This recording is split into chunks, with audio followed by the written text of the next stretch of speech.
kembali lagi bersama kita di podcast SCMM UI. Kali ini ada gue, Medi, yang menjadi host dan akan membahas tentang olahraga yang lagi ngetren nih di Indo, yaitu golf bersama Mas Angga. Hai. Nah, sebelum kita mulai, Mas Angga bisa dong perkenalin diri supaya teman-teman pada tahu Mas Angga itu keminatannya apa dan segala macamnya. Ya, Mas. Halo, nama gue Angga. Lengkapnya Angga Pangeran Nursaman. Cuman yang tahu-tahu gue tuh biasanya gue dipanggil Bajur. Terus sekarang lagi S2 ngambil manajemen keuangan di UI. Angkatannya, kita sepantaran ya? Angkatannya, berarti angkatan berapa sih kita? 2021 ya? 2021 berarti ya. Oke, kelas pagi ya? Kelas pagi. Oke nih, kita kan mau bahas tentang golf. Mas Angga tuh pertama kali main golf tuh dari kapan sih? Kalau pertamanya banget sih, dari kecil sebenarnya sih. Oke, itu karena pengaruh bokap lu atau? Iya, di lesin gitu. Oke. Di lesin, terus tapi dulu pas kecil nggak sampai fokus gitu, terus mulai fokus lagi tuh pas kuliah lah, berarti 2013an lah. Oh gitu. 2013 tuh mulai fokus lagi. Oke, jadi alasan lu tuh tertarik untuk main golf lagi apa sih? Kalau sekarang tertarik lagi karena jadi suka malah. Karena kan kalau dulu apa namanya, jadi pas gue kecil gue belajar, jadi mungkin tekniknya dulu waktu gue kecil gue bisa gitu ya. Terus pas kuliah gue balik lagi tuh ya sambil belajar lagi sampai ya palingnya itu 2 tahunan lah. Nah itu gue udah mulai konstan, udah mulai stabil. Nah itu gue jadi makin suka gitu. Berarti tuh ada lesnya gitu ya Mas kalau untuk golfnya itu? Dulu sih gue les waktu kecil itu. Okay. Kalau sekarang pas gue udah kuliah sih gue udah otodidak aja, cuman ngelenturin memori aja gitu. Itu biasanya belajar di driving range gitu Di dong driving awalnya? range. Oke, nice. Susah nggak sih Mas kalau belajar golf itu? Sebenarnya sih menurut gue masih terhitung susah sih buat belajar golf tuh. Karena memang harus terkoordinasi tuh kayak dari motorik anggota badan sama otak gitu. Karena kalau kayak kurang lentur itu badannya kaku itu susah tuh swingnya. Oh gitu. Jadi gue sih pernah ini ya ngeliat di video lucu tuh ada orang yang belajar di driving range, sticknya itu kelempar Mas. Yes, Nah itu karena gitu. ayunannya yang terlalu kenceng kah atau gimana tuh biasanya? Atau gripnya kurang apa? Biasanya tuh gripnya tuh kalau kelempar gitu. Oh, jadi emang better sih kalau mau belajar golf tuh paling enggak apa namanya sewa aja gitu, apa namanya private course gitu. Sama guru gitu, tapi nggak usah sering-sering lah, lu 1-3 kali. Yang penting udah tahu base-nya, udah habis itu driving aja sendiri. Karena tekniknya istilahnya kalau textbook tuh ya begitu aja sih sebenarnya gitu, tinggal kita mengkonsistenkan gerakan gitu. Oh, yang susah itu waktu praktiknya itu ya, posisi lu gimana, terus gripnya dan segala macam ya, dan tahu stick-sticknya. Oke, nah gue tuh pernah dengar kalau misalnya golf itu merupakan olahraga untuk orang kaya. Menurut lo sendiri gimana? Enggak juga sih, gue juga nggak kaya, tapi emang karena suka gitu kan. Jadi ya apapun lah, jadi kalau misalnya udah suka pasti ada aja gitu, maksudnya lo bisa nabung, lo kayak hobi lah gitu, misalnya lo hobi apa, misalnya koleksi sepatu atau apa gitu, sneakers gitu kan. Ya mungkin ada orang yang lebih suka apa koleksi sneakers, ya gue lebih suka apa namanya ngabisin duitnya buat main golf. Nah Mas, terus semenjak COVID nih, pandemi, orang-orang yang demen main golf itu makin meningkat nih. Benar. Tuh kan, khususnya di COVID ini, menurut lo itu apa sih yang bisa trigger hal ini? Kalau sepemantauan gue tuh, kan gue juga golf tuh nggak melulu lapangan gitu kan. Kadang emang kalau main di lapangan tuh quite pricey gitu kan. Jadi adalah gue bisa sama teman-teman gue juga gitu kan, driving gitu. Nah emang semenjak COVID tuh tempat driving gue perhatiin kok sekarang rame mulu ya, orang pada main golf, pada driving ya. So gue pikir ternyata cost-nya kalau dia nongkrong di kafe, terus kan kafe juga kan waktu awal-awal pandemi belum semuanya berani buka kan, tapi tempat driving itu selalu buka. Oh tetap buka ya pandemi? Setahu gue tuh kayak di Pondok Indah itu juga mahal tapi rame terus. Terus kayak di Cilandak masih best deal lah gitu kan. Tidak banyak lah, kayak di Peak juga tuh. Jadi mereka beli 200 bola paling 300.000 gitu, beli bola terus makan segala macam, bisa seharian. Daripada ke kafe cuma berapa jam gitu ya, spendnya sama gitu. Oh. Menurut gue sih itu tuh. Okay. Terus dengan adanya main golf ini, efek kita apa sih dari segi kesehatan? Atau gue juga dengar kalau misalnya lo main golf itu bisa digunakan untuk networking networking atau expand bisnis lo gitu. Sekarang ini kan anak sepantaran kita, gue main golf supaya bisa ini nih memperluas networking gue sering bilang kayak gitu kan. Kalau opini gue pribadi sih dan yang udah gue gue alamin sendiri gitu, memang itu building networking banget gitu kan, apalagi alhamdulillahnya gitu gue diajaknya waktu dulu misalnya turun di lapangan golf itu sama bokap gue tuh sama temen-temennya juga gitu, jadi kenal-kenalan gitu, terus juga ya artinya lo bisa bawa diri lo ke another level lah gitu kan, ketemu sama bukan lagi orang-orang yang seumuran kan. Oh, yang udah lebih experience-nya lebih gede gitu maksud lo? Gitu. Terus itu pertama gitu, terus kedua emang golf tuh susah. Kalau misalnya pun lu jago driving nih, di lapangan tuh belum tentu bagus juga mainnya. Karena rumput tuh nggak pernah rata kan. Sedangkan lu kalau main di driving, posisi berdiri, posisi bola, jadi itu sejajar sama kaki kan. Kalau di lapangan kan bola ketika lu pukul nggak selalu di posisi yang bola tuh rata sama kaki kan. Jadi angle lu mukul tuh jadi pasti berbeda ketika pada saat lu driving gitu. Karena kalau driving kan lu selalu gitu-gitu aja tuh. Rata terus sedangkan kalau di rumput pasti beda-beda gitu ya. Ada yang kadang kaki kanan yang agak turun atau kaki kiri gitu kan.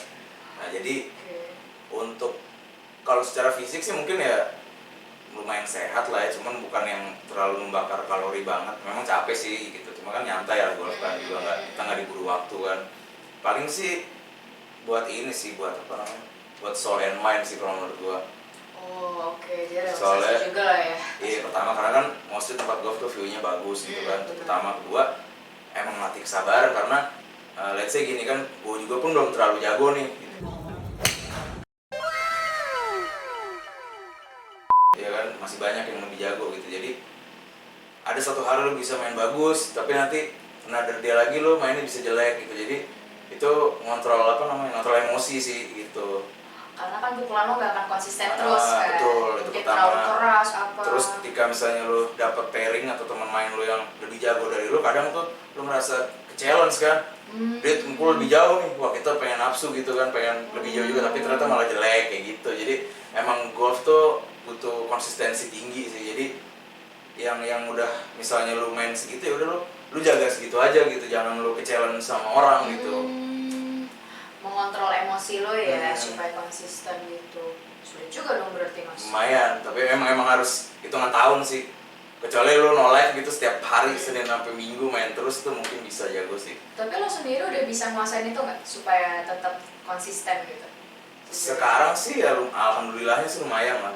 Udah kalau dulu ya masih nafsu gitu kan. Ada orang misalnya tee off-nya jauh gitu, gue jadi nafsu malah ke kanan atau ke kiri kayak gitu. Kalau sekarang ya gue udah lebih udah deh lo main-main deh gitu kasarnya gitu. Jadi gue main ya karakter gue aja, jadi gue nggak ter-challenge gitu. Kalau lo udah bisa mengukur udah konsisten gitu ya mainnya, apa lo udah pernah ikut turnamen sebelumnya? Turnamen sih gue dari belum jago pun udah sering diikutin karena itu karena gue selalu bareng dari bokap saya dari kementerian atau dari acara BUMN atau apa gitu kan sering tuh. Oh bebas aja ikut-ikutan ya? Bebas, sebenarnya itu bisa, ya kalau dulu sih alhamdulillahnya gue sering dapet diajak gitu, invitation gitu ya, tapi umum juga pun boleh ikut gitu walaupun bayar gitu. Banyak dong partisipannya ya? Banyak banget sih, banyak banget. Gue baru tau soalnya orang Indo itu cukup, kalau 2 tahun ini ya lah, sebelumnya itu gue gak tahu sebanyak itu orang yang minat main golf. Ya kalau udah ketemu sama circle golf tuh, rame banget sih, dan apalagi mostly itu dulu kalau misalnya sampai sekarang pun terakhir gue ikut turnamen aja kayak hadiah all in one-nya itu pasti kerjasama sama mobil gitu, so all in one dapet mobil apa gitu. Ke-triggered lah nih orang-orang layan kan. Sponsornya juga oke kan. Nah balik lagi nih mas ke golf secara umum, aturan main itu kayak gimana sih mas, scoring-scoringnya rata-rata gimana? Jadi mostly di lapangan golf tuh ada istilahnya total par dalam 18 hole tuh biasanya ada 72 atau 71, anggaplah 72 gitu biar gampang ya. Nah jadi untuk first 9, jadi untuk 9 hole pertama itu 36, terus di second 9-nya juga 36 gitu. Nah 36 ini jadi kenapa namanya par 72, jadi ketika skor lo di hole 1 sampai 18 itu par semua. Nah, angkanya kalau ditamain 72 atau 71 tadi yang awal gue bilang. Kalau misalnya poin lu par semua. Nah, terus untuk scoringnya itu setiap hole itu macam-macam parnya. Ada yang par 3, ada yang par 4, ada yang par 5. Nah, cuma gue lupa tuh di setiap lapangan tuh punya berapa par 5, punya berapa par 3 dan punya berapa par 4 gitu. Cuman kebanyakan pasti par 4-nya gitu. Nah, terus ketika lo main nih misalnya di par 3, misalnya par 3. Nah, jadi lo dapet skor par itu ketika lo dengan 3 kali pukulan bola masuk. Nah, itu namanya par. Jadi misalnya di hole 1 par 3, lo 3 kali mukul masuk, skor lo par. Kalau 2 kali masuk atau satu angka di bawah par itu birdie. Jadi harus par ya nih. Itu minimal harus par. Tapi kalau lebih satu angka dari par itu namanya bogey. Kalau 2 di atas par itu double bogey, ya seterusnya 3 triple bogey. Kalau nilai pukulan lo misalnya di par 4 terus mukulnya 8 kali jadi double par gitu. Beruntun gitu ya Mas ya. Gitu. Itu ada berarti pemain golf tuh rata-ratanya skornya berapa sih Mas kayak gitu? Rata-rata sih sebenarnya kalau yang jago tuh bisa paling nggak 70-an itu. Jadi dia mendekati ke par yang ada di lapangan itu gitu. Ada tuh yang sampai? Yang minus banyak, kalau yang pro pasti 60-an mainnya dia. Jadi kayak birdie gitu dia mainnya. Terus kalau yang konsisten sih ya bagus yang 70-an. Itu udah jago lah tuh menurut gue pasti yang main segitu. Karena gue pun belum pernah sampai segitu gue main. Gue cuma masih pengen 80-an lah. Gitu. Jadi ada sih pasti ya. Karena itu pasti yang lebih konsisten itu dia mainnya itu dia tuh, kita mau nyari supaya angkanya semakin kecil kan semakin bagus. Nah, caranya kan itu yang tadi kayak awal gue bilang gitu kan. Nyari konsistennya itu gimana mukulnya tuh. Jangan sampai posisi, jangan sampai kita terchallenge sama pairingan kita yang jago jadi nafsu gitu kan. Iya sih. Memang harus bertahap gitu sih. Karena dulu pun gue juga parah, gue dulu mungkin main 100 gitu, 100 lebih kalau di total itu 18 hole. Ya lama-lama turun 90-an. Sekarang udah alhamdulillah turun 80-an gitu. Soalnya kita tuh kalau mungkin yang belum begitu paham golf mikirnya semakin keras pukulan lo yang makin bagus. Ada kan yang mikir gitu? Iya, gue pun dulu juga mikir gitu sih. Padahal salah. Tapi sebenarnya kalau tekniknya udah bener pun nanti tuh jauh sendiri sih dia. Ini gue ada pertanyaannya nih rada ini sih tadi. Ada nggak sih pemain cewek golf yang benar-benar udah pintar gitu? Yang gue kenal sih nggak ada sih, cuman ada sih yang jago gitu pasti cewek. Karena gue jarang banget loh ada yang mau main golf perempuan. Pasti ada, tapi cuma sebatas main di driving range gitu.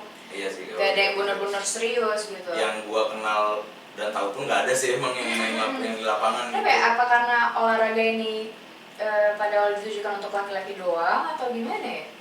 Kalau setahu gue sih dulunya memang yang bikin juga laki-laki, cuman emang makin kesini makanya kalau di Amerika ada, nggak di Amerika doang sih, maksudnya si PGA itu ada yang ladiesnya gitu. Udah ada yang ada ladiesnya juga yang internasionalnya gitu. Jadi udah mulai diseriusin lah ya ini ya. Yang gue tahu tuh yang jago-jago ya sih Amerika, Korea Selatan, Thailand tuh cewek-ceweknya jago-jago tuh golfer dia. Kalau Korea Selatan gue pernah denger sih. Di Indonya ini gue kayak ngerasa ini masih sebatas hobi kayaknya ya. Gak ada driving range. Nah, Mas lo biasanya main di mana sih? Main golfnya?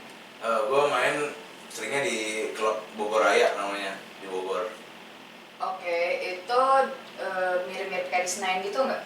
Enggak sih, kalau Senayan itu sempit kok, dia lebih nyantai lah bisa karena lapangannya luas gitu. Gue kirain malah yang diminatin di Senayan gitu, enggak ya? Senayan mungkin karena dia di weekday gitu ya, orang pulang kerja kan, karena di Senayan bisa main malam kan. Yang driving range itu? Di lapangannya juga bisa main malam di Senayan. Cuman kalau karena rumah gue di Bogor jadi ya gue lebih di sana. Karena lebih dekat ya dari jalan. Udaranya juga lebih sehat ya kan. Benar sih, benar. Nah, kalau misalnya nih ya, orang-orang pada umumnya main golf tuh di mana sih? Yang udah pro nih, kelihatannya main di mana sih? Karena kan lo tadi nggak merekomendasikan Senayan dong kalau gitu, karena kan kecil. Jadi kalau menurut lo enaknya main di mana? Kalau yang sebenarnya kalau enakan tuh tergantung orangnya ya. Misalnya dia udah suka di satu lapangan atau dia member di lapangan golf itu, ya pasti dia mainnya di situ terus gitu, atau yang nyari terdekat sama rumah gitu. Member dari kantor biasanya ada tuh kantor-kantor yang kantornya dia nge-memberin, bukan nge-memberin, seperti kantornya tuh dia beli member apa nih supaya kalau orang kantor ada yang mau main ya dia bisa pakai di situ gitu. Jadi di perkantoran tuh ada ya Mas? Ada. Dikasih member gituan ya? Karena kan member mahal kan sebenarnya? Iya, lumayan. Terus biasanya kalau misalnya belum mau jadi member tuh, saya datang ke salah satu lapangan golf itu menjadi member. Biasanya tuh listnya tuh individual atau korporasi gitu. Seru juga tuh. Oke. Makanya kalau di kantor-kantor nih yang emang lu tahu infonya udah dia punya member gitu kan golf, ya mencari tahu terus lu manfaatin deh kalau lu kerja di perusahaan itu gitu. Oke. Nah Mas, untuk kedepannya kan kita SCMM ini bakal ngadain turnamen golf nih. Gue mau nanya sama lo, itu sistemnya kayak gimana sih kalau turnamen golf? Benefitnya apa sih yang kita coba? Kalau sistemnya sih sebetulnya mengikuti rules turnamen golf pada umumnya aja. Cuman kalau di student komite UI ini, kebetulan kan inisiasinya kan dari gua gitu kan, dengan ada Gerald, ada Joshua yang sama-sama suka passion golf juga gitu kan. Nah jadi karena ini kebetulan di SCMM UI belum ada, nah kita pengen bikin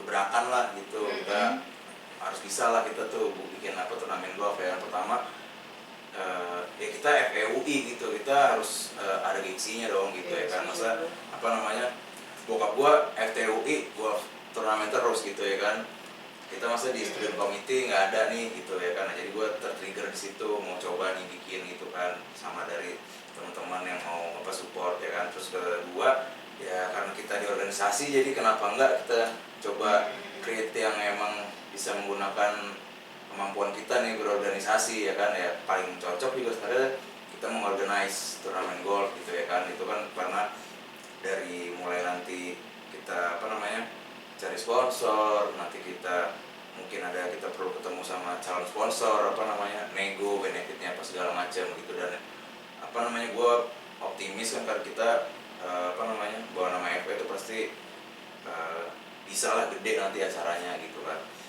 Terus untuk tambahan lagi kayak target audience sebenarnya umum, tapi mostly gimana jelasinnya? Gini, jadi turnamen ini di benak gue tuh pengen gue jadiin kayak wadah. Jadi kan kita bawa nama FEUI, bawa SCMM UI nih.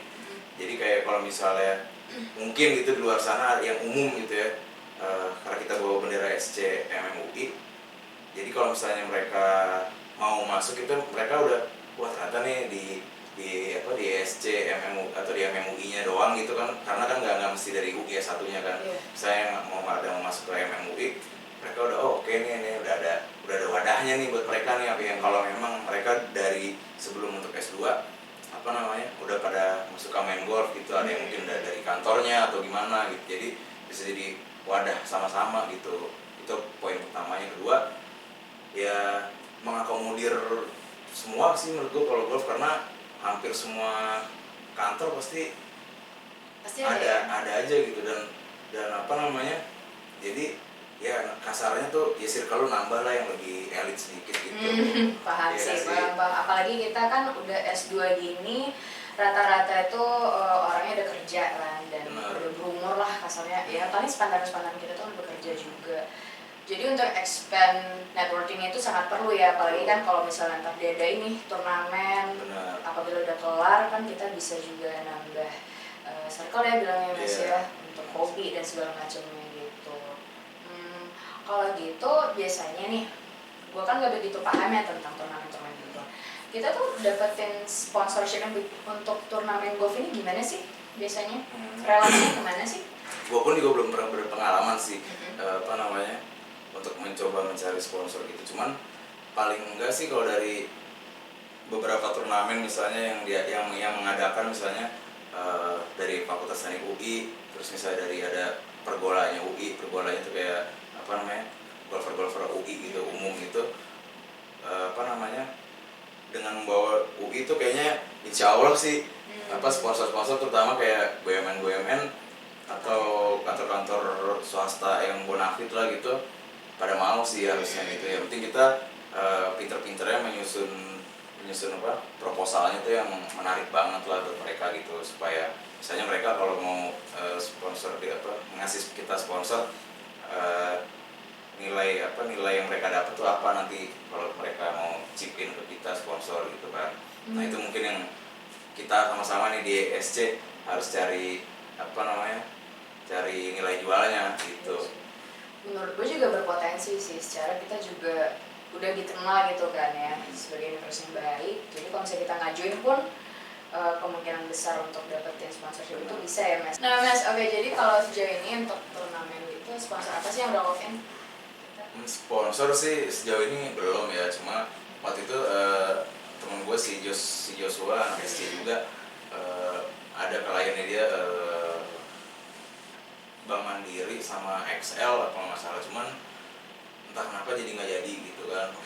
Terus kemungkinan gue sempat ngasih tau ke bokap gue juga gitu, mungkin kantornya tertarik juga gitu kan ya, asal kita bikin proposalnya oke sih, insya Allah sih gampang sih kayaknya gitu, pasti banyak yang berminat lah. Terus terutama juga ya teman-teman lagi sih kalau misalnya udah pada kerja atau punya usaha, ya ayolah kita gitu, kita bikin wadahnya, yuk kita lo semua support deh gitu, kita main sama-sama di turnamen gitu. Nah Mas, kan ini kita kan kedepannya mau bikin turnamen golf itu sifatnya umum ya, jadi bisa dari anak mahasiswanya sendiri, bisa dari luar. Cuman mungkin ada kekhawatiran nih, dimana banyak orang yang berpikir kalau misalnya orang ini orang kaya karena ya itu barang-barangnya kayak sticknya mahal apa segala macam. Menurut Mas Angga sendiri gimana sih tentang ini? Ya emang itu ada bener juga sih, maksudnya mungkin tapi kayaknya sih di kita aja nggak sih, maksudnya yang stigmanya kalau main golf tuh mahal gitu. Tapi kan sebenarnya itu menurut gua kenapa mahal ya, investasi gitu, karena value-nya tuh last for years gitu, bisa di atas 10 tahun 20 tahun gitu kan. Misalnya kayak dari umur kita nih udah belajar main golf, terus lo punya teman-teman circle golf gitu, karena kan misalnya lo di kantor tuh kan juga mungkin dari yang seumuran kita yang beda 10 tahun, beda 20 tahun ya, kalau udah di lapangan kan pasti bareng gitu kan. Jadi dengan kita mencemplungkan diri ke golf tuh itu ngebuka banyak jalan baru gitu. Benar sih, jadi kalau misalnya sekarang tuh mahal, nanti kan kita juga dapat returnnya mahal kan. Benar. Dan juga kayak let's say misalnya stick golf gitu, emang quite pricey juga, tapi investasi juga, nanti lu bisa kasih ke anak lu. Oh, itu bakal bertahan lama banget? Bisa. Sampai ke keturunan lu Iya, bisa? asal maksudnya dirawat lah gitu. Apa sih yang buat mahal dari peralatan golf itu? Sebetulnya teknologinya sih. Makin kesini tuh sebenarnya stick golf tuh teknologinya kalau menurut gua. Karena kalau zaman dulu makanya ada istilahnya sticknya wood. Kalau lu pernah dengar, karena emang beneran pakai kayu di zaman dulunya. Tapi itu bukannya berat gitu ya kalau wood? Iya, kalau zaman dulu sih berat sih stick golf. Tapi kalau sekarang tuh udah ya udah, karena udah teknologi tinggi ya, jadi banyak stick juga tuh. Malah ada beberapa stick yang dilarang kalau buat ikut turnamen karena mempermudah main dan bisa buat jauh gitu. Oh, itu mempengaruhi ya untuk lemparan lu? Cuma kalau buat main-main biasa aja sih nggak apa-apa. Cuman kalau yang benar-benar turnamen, mungkin kalau turnamen kayak sekelas PGA atau kelas yang udah benar-benar turnamen beneran gitu, kayaknya sih itu ada stick yang dilarang tuh. Gue pernah dengar. Jadi nggak boleh semua stick ya yang punya itu kita bawa ke turnamen. Nah sebelum kita tutup nih Mas, gue mau nanya, kan karena kedepannya SCM ini mau bikin turnamen golf, harapan lo apa sih untuk teman-teman yang dengerin podcast kita ini yang main golfnya? Harapan gue sih intinya kita menambah network sih dengan apapun itu caranya. Cuma kebetulan aja gue suka golf dan di SC belum ada acara golf, jadi kenapa enggak kita inisiat bikin gitu, supaya di SC-nya sendiri punya networking yang bagus-bagus gitu. Dan semoga juga untuk alumni FE UI terutama juga jadi poin plus lah gitu ya kan. Terus untuk masyarakat umum atau untuk teman-teman baru nanti gitu ya kan. Nah, ya kita bisa jadi apa namanya, network yang bagus juga gitu, bisa saling ngisi lah gitu. Juga setuju, apalagi karena selama COVID ini kita susah ketemu ya secara langsung. Dengan ada turnamen ini kita ketemu semua kan bisa langsung kenal ya, lebih enak gitu. Nah teman-teman, kalau misalnya kalian pengen ada topik-topik yang ingin diangkat nih dari SCM MUI atau orang-orang yang ingin direkomendasikan, bisa komen ya ke kita di SCM MUI. Terima kasih, and see you in the next episode. Dadah dong Mas Angga.